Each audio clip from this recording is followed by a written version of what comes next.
With us now, Democratic Congressman Adriano Espaillat. He chairs the Congressional Hispanic Caucus and is the first formerly undocumented member of Congress. And as we said, Congressman, this is all connected right now. Donald Trump is imposing these tariffs because he says he wants to see some, as to now, unspecified action from Canada and Mexico on fentanyl and the border. Do you know what he wants? Well, as we all see, the markets are taking a beating, right? And the militarization of the border and the criminalization of migrants, I think, is a wrong step. I think we could manage the border. We all agree that the border needs to be safer. There has to be a delicate balance. We believe very strongly in dreamers, farm workers, and families. Those are our three main issues, the Congressional Hispanic Caucus.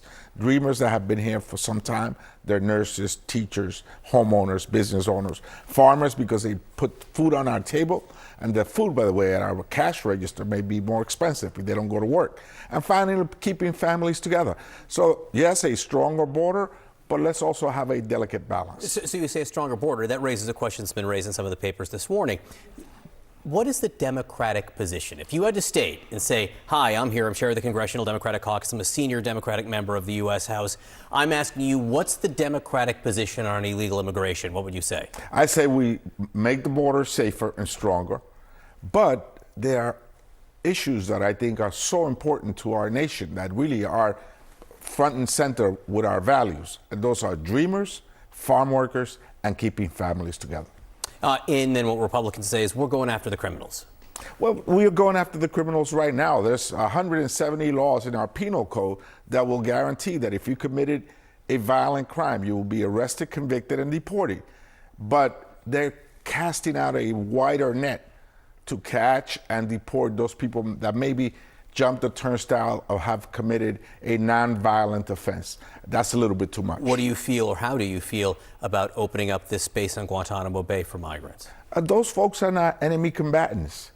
Guantanamo Bay traditionally has been a place where enemy combatants and, in fact, terrorists have been kept. They were waterboarded and other type of tactics were used that we're not totally in agreement with.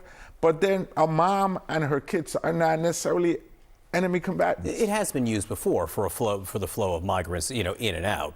It's not just for terrorists. Not a good place. I think we could handle it locally in a humane, and the Congressional Hispanic Caucus will keep this administration accountable, and we will ask for humane treatments of a mom and her children that are perhaps fleeing violence or a violent gang. Well, to that point, the administration is revoking the temporary protected status for Venezuelans. How do you feel about that? Well, Venezuela is a rough place, right? A rough neighborhood. And sending them back there, people that perhaps are now working because they got work permits, is a bad decision for America, a bad decision for the hemisphere. One question on January 6th, the CNN and others reporting that members of the FBI, pretty much all of them, received a questionnaire asking them questions about what they did in the January 6th investigation for those who attacked the Capitol.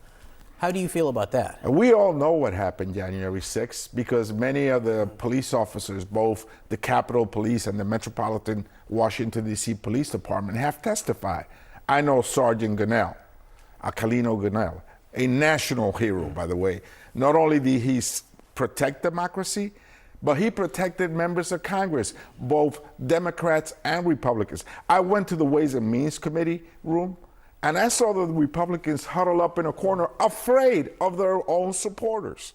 And Sergeant Gunnell and others were there to protect all of us. Congressman Espaillat, thank you so much for being with us this morning. Appreciate it. Thank you. Thank you so much.